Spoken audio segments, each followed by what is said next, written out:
November 27ರಂದು ಜೀವೋ pass ಮಾಡಿದಾಗ ನಮ್ಮೆಲ್ಲರಿಗೆ ಒಂದು ಹಬ್ಬದ ವಾತಾವರಣ ಮಾಡಿದ್ವಿ.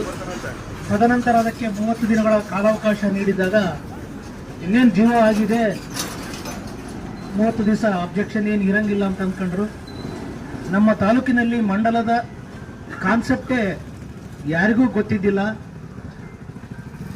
ದೊಡ್ಡ ಅರಿವಾಣ ಮಂಡಲವೆಂದು ಪ್ರಕಟಣವಾದ ನಂತರ ಸುತ್ತಮುತ್ತಲಿನ ಗ್ರಾಮಸ್ಥರು, ಇನ್ನು ಆಲೂರು ರಸ್ತೆಯಲ್ಲಿ ಇರುವ ಹಳ್ಳಿಗಳು ಮತ್ತು ಮಾಧವರಂ ರಸ್ತೆಯಲ್ಲಿ ಇರುವ ಹಳ್ಳಿಗಳು ನಮಗೆ ದೂರ ಆಗ್ತಾವೆ ಅಂತೇಳಿ ಅವರು ಒಂದು ಅಬ್ಜೆಕ್ಷನ್ ಮತ್ತು ರ್ಯಾಲಿ ಮತ್ತು ರಾಜಕೀಯದ ಒತ್ತಡದಿಂದ ಮತ್ತು ಆ ಒಂದು ಜೀವವನ್ನು ಪಾಸು ಮಾಡದಂತೆ ತಡೆ ಹಿಡಿದಿದ್ದಾರೆ.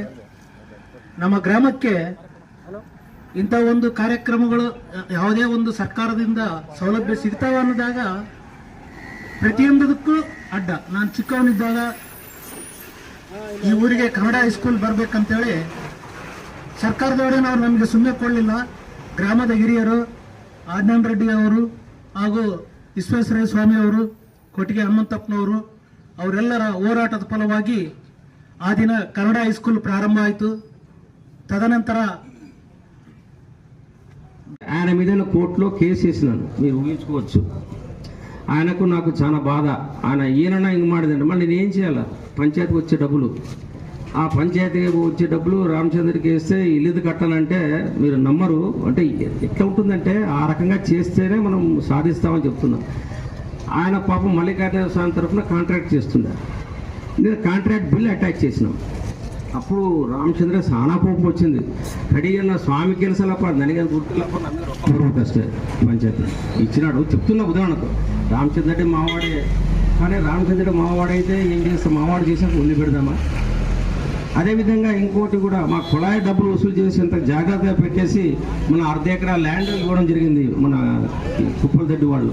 సరే 1/2 ఎకరా ఏ రకంగా పెట్టారు వేరే మాట, కానీ ఏదైనా కూడా ఆ రోజు చేయలేం కాబట్టి అది కొంత రిజల్ట్ వచ్చింది. కానీ ఇప్పుడు విపరీతంగా ఫండ్స్ వస్తున్నాయి, దాన్ని సక్రమంగా వాడుకోవడానికి ఖచ్చితంగా స్థానిక సంస్థలు పనిచేస్తేనే అయితే అని చెప్పి శరణకు చెప్తున్నా. శరణప్పకు ఎందుకంటే చాలా బాగా చెప్పాడు.